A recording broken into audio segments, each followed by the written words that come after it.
La Sénite n'a pas peur de faire face à d'éventuelles plaintes portées à son encontre sur les anomalies détectées par certains candidats en lice au partiel dans les 4 districts.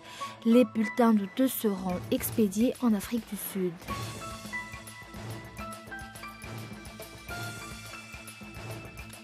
Les promesses de financement des bailleurs de fonds s'élèvent à $1 milliard pour cette année 2014.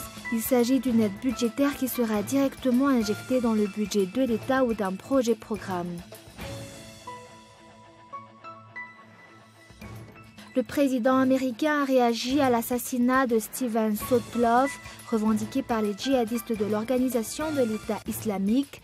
Le journaliste américain porté disparu depuis 1 an aurait été enlevé en août 2013 à Alep en Syrie. C'est le 2e journaliste décapité en 2 semaines.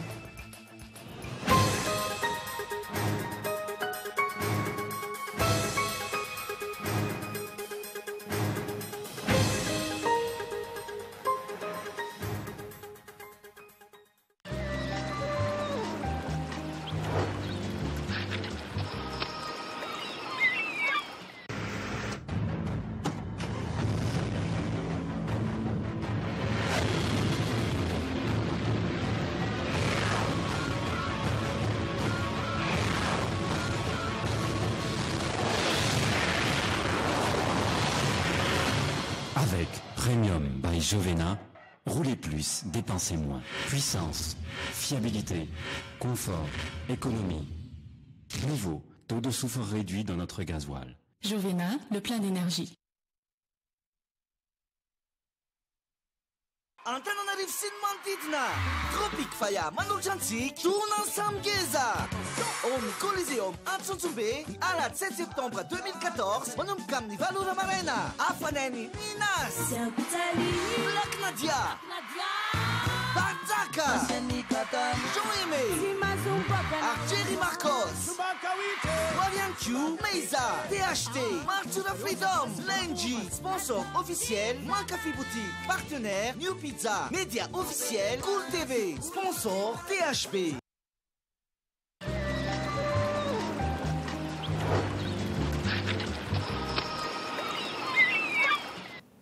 Bonsoir à tous, bienvenue dans cette nouvelle édition sur Cool TV. La Sénite n'a pas peur de faire face à d'éventuelles plaintes portées à son encontre sur les anomalies détectées par certains candidats en lice au partiel dans les 4 districts. Les bulletins douteux seront expédiés en Afrique du Sud après cette étape que la Sénite prendra des dispositions. Reportage. La Sénite tranchera demain sur les mesures à prendre face aux différentes anomalies constatées lors des législatives partielles. La société d'imprimerie sise en Afrique du Sud est la seule habilitée à confirmer s'il y avait une erreur lors de l'impression des bulletins utilisés à Bel-sur-Turbine. C'est la raison pour laquelle une partie de ces bulletins seront envoyés en Afrique du Sud. Soit si c'est la faute de l'imprimeur, ces fautes venant de l'imprimeur, je pense qu'on va envoyer le bulletin chez l'imprimeur pour demander l'explication à l'imprimeur. Et tout ça, ça va passer aussi par le PNUD, parce que n'oublie pas que c'est le PACEM qui a payé le bulletin. Si au cas où c'est vraiment des précochés exprès faits par quelqu'un, soit par les hommes du candidat, soit par les démembrements de la Sénite, en ce moment-là, je pense qu'on va mener des enquêtes concernant la personne qui a fait les précochages sur les bulletins de Bel-sur-Turbine. L'incohérence entre le nombre des électeurs et le nombre des voix a été déjà constatée par le SRMV, l'entité chargée de contrôler le dépouillement des voix d'après la Sénite. Plusieurs tâches attendent la Cour électorale spéciale. Mis à part l'examen de toutes les plaintes, elle doit se pencher sur la vérification des votes blancs et nuls. La Sénite n'a pas encore reçu des plaintes écrites à ce jour. Par ailleurs, la Commission n'écarte pas d'éventualité de plainte à son encontre. Rappelons que la présence des bulletins précochés est à la source des problèmes à Bel-sur-Turbine. Certains candidats de Marvoy dénoncent l'utilisation des biens publics et des intimidations. Quant à Sainte-Marie, des bulletins douteux ont été enregistrés. Aucun incident n'a été par contre détecté à Ambans. Un mois avant la tenue de la session ordinaire de l'Assemblée nationale, Très peu d'informations sur la teneur de ce document est disponible sur le site du ministère des Finances. D'après un économiste, les promesses du président Razan Armapian seront probablement incluses dans la loi des finances initiale. Nandiane Rajanson. Le projet de loi de finances rectificative a été étudié avec célérité à l'Assemblée nationale. Aucun débat ni amendement n'a été proposé par les parlementaires lors de la séance d'adoption. Face à cette situation, Ramia Liarson Andjiampé, économiste, exhorte les députés à être très attentifs quant aux informations sur le projet de loi de finances 2015 sur le site du ministère des Finances. Le budget alloué à chaque ministère est très important, vu que chaque ministère élaborera un document d'orientation économique du budget. Un document qui devrait être cohérent avec la politique générale de l'État. Néanmoins, les promesses présidentielles devront figurer dans l'ordre des priorités, d'après l'économiste Rami Alerson Andjiampénou. Les budgets affectés aux collectivités territoriales décentralisées, les communes, les régions et les provinces tiennent également une place importante. Le fonctionnement de ces structures n'a pas encore été clarifié jusqu'à ce jour, en dépit de l'adoption de la loi sur la décentralisation. Hormis la loi des finances 2015, le statut particulier d'Antananarive, de Nouzbé et de Sainte-Marie reviendra sur la table. La loi des finances 2015 sera présentée au Conseil des ministres et du gouvernement le 22 octobre prochain. Il sera transmis à l'Assemblée nationale le 30 octobre. Les promesses de financement des bailleurs de fonds s'élèvent à 1 milliard de dollars pour cette année 2014. Il s'agit là d'une aide budgétaire qui sera directement injectée dans le budget de l'État ou d'un projet-programme. Madagascar a ratifié une convention portant sur la recevabilité des acteurs concernés par le financement. La Banque mondiale a promis d'allouer un financement de 75 millions de dollars pour cette année. Pour l'Union européenne, la totalité des financements tourne autour de 900 millions de dollars dans le cadre du 11e Fed. Quant au Fonds monétaire international, Madagascar attend la validation de 47 millions de dollars de financement. Les Nations unies, de leur côté, ont promis d'accorder 523 millions d'aides budgétaires et la BAD 154 millions de dollars. Avec le FMI et l'Union européenne, la BAD a promis d'octroyer un financement additionnel de 200 millions de dollars. Ces financements ne seront pas directement disponibles. Ils doivent passer devant le conseil d'administration des bailleurs de fonds pour validation des conditions de mise en vigueur, d'après Ramboulanou Naousoul Saoudj du ministère de l'économie.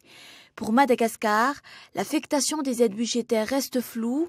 Les aides extérieures n'ont résolu qu'en partie le problème de la pauvreté et le manque d'infrastructures de développement. Pour 2013, une enveloppe de 501 millions de dollars a été disponible. La situation de l'aéroport international d'Ivat retrouve une certaine tranquillité. Tout le personnel de la compagnie Air Madagascar ont repris leur travail depuis ce jour. Le mouvement de contestation a été suspendu. Le représentant du personnel, Radra Baralal, affirme ce jour qu'ils ont rempli leur part de contrat et ils attendent que l'État malgache fasse de même. Quant à l'exigence de la sortie de Madagascar de la liste B, ça reste toujours une inconnue. À titre de rappel, si ce personnel de la compagnie Air Madagascar a entamé un mouvement de contestation, les vols en provenance de l'Europe n'ont pu atterrir le sol malgache. Les responsables publics se sont précipités pour trouver des solutions. Or, Madagascar est dans la liste B depuis 3 ans et demi et aucune mesure n'a été prise. Désormais, 80% des parts de marché sont aux mains des compagnies étrangères et la compagnie Air Madagascar ramasse des miettes. Et pourtant, il y a à peine 2 ans, l'État a effectué une recapitalisation. Où sont donc passés ces milliards? Une des actualités qui titille la curiosité de tout un chacun, l'ouverture d'une nouvelle chaîne de télévision appartenant à la commune urbaine d'Antananarive. D'où vient la licence d'exploitation? Cette télévision appartient-elle à l'État ou est-elle une propriété privée? Cette chaîne présente des publicités, également un grand journal. Le ministre de la Communication a apporté ce jour des explications en disant que cette nouvelle chaîne de télévision n'est pas gérée par la loi régissant les mass-médias actuels. C'est un reportage de Nyandra Narsou sur le récit de Michela Ranardon. Une télévision hors la loi, mais porteur si toutes les licences d'exploitation nouvelles chaînes de télévision ont été suspendues. La Tananarive Télévision ou ATV caracole sans licence et sans statut clairement défini. Le directeur général de la communication, Guy Laurent Ramanakamundi, déclare que la station de la commune d'Antananarive n'est pas soumise à la loi et aux textes qui régissent les médias à Madagascar. Cette station a commencé à émettre le 17 avril avec l'autorisation du ministre de la Communication de l'époque, le journaliste Rolly Mercia de son nom de plume. Son bras droit, Guy Laurent Ramanakamundi, révèle ce jour que cette télévision a été ouverte par l'État et que c'est une entreprise de service public. Cela expliquerait qu'elle n'est soumise à l'obligation d'une licence d'exploitation. Une charte spéciale régirait cette nouvelle chaîne de télévision. De quelle charte parle-t-on? Les communes de Sainte-Marie, Nouzbé et des autres chefs-lieux de région peuvent-elles également jouir de ce privilège?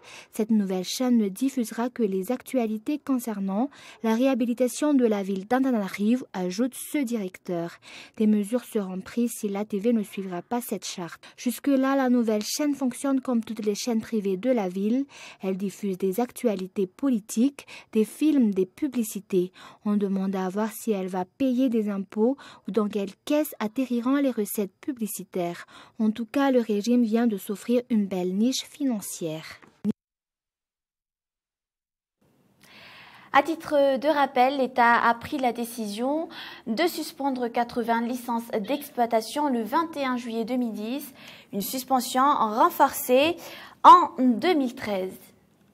Et voilà, on passe aux actualités internationales. Le président Barack Obama a ordonné hier l'envoi de 350 soldats américains supplémentaires à Bagdad. Ils ne devront pas combattre, mais protéger les locaux et le personnel diplomatique. Cette décision intervient quelques heures après la diffusion d'une vidéo adressée directement à Barack Obama, où l'on voit les djihadistes de l'organisation de l'État islamique décapiter un second otage américain.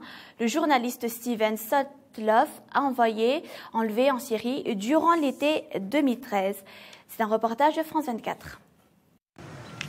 Un deuxième message à l'Amérique. Le titre de la vidéo diffusée par l'organisation de l'État islamique ne laisse guère de doute. 2 semaines après l'assassinat de James Foley, c'est un autre journaliste américain, Steven Sotloff, qui est filmé puis décapité.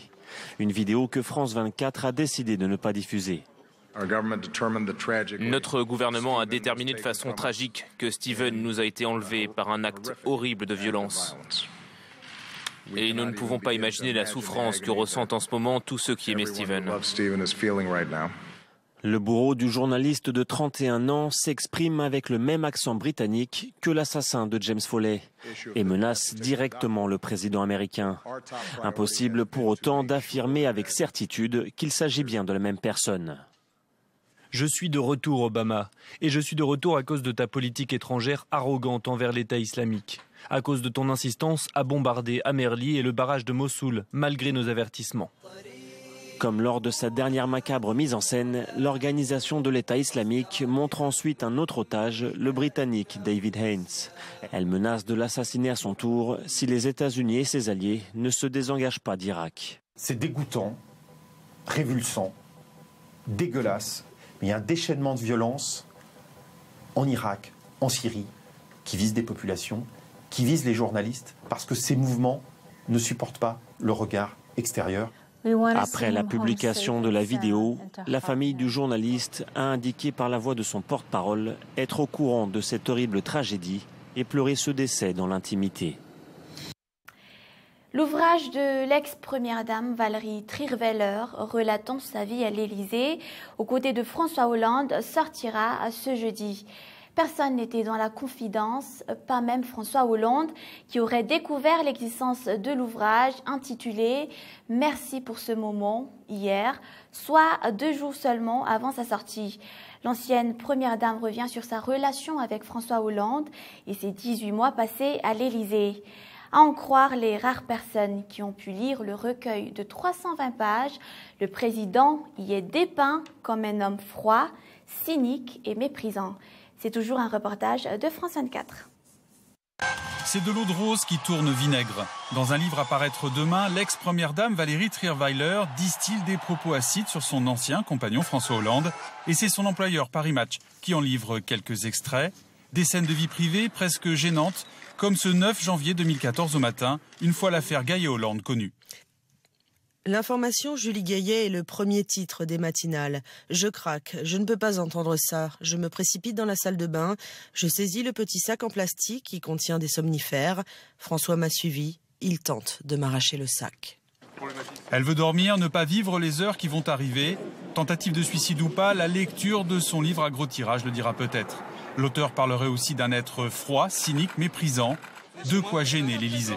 Moi, ça ne peut pas m'intéresser. Je le fais pas parce que j'aurais pas envie de dire des choses, parce que j'aurais pas d'avis sur tout ça. Mais je le fais pas parce que, en responsabilité, je n'ai pas envie de m'engager sur ces terrains. Voilà, je ferai pas de commentaires. Vengeance d'une femme trompée et renvoyée du palais. Éclairage intime d'un homme complexe qui pilote le bateau France. Pour le patron de Paris Match, c'est l'histoire d'une vie de couple qui a duré 9 ans.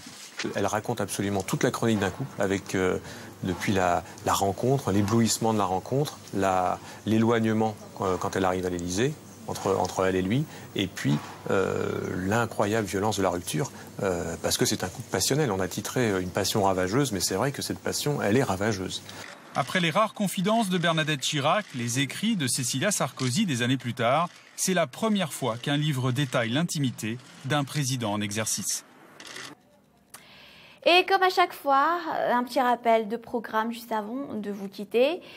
Kultsar avec Minsu et Basket Academy, juste après ce journal, suivi donc de 2 films, un film policier, Mom's Night Out, suivi un peu plus tard d'un film comédie, Scenic Route.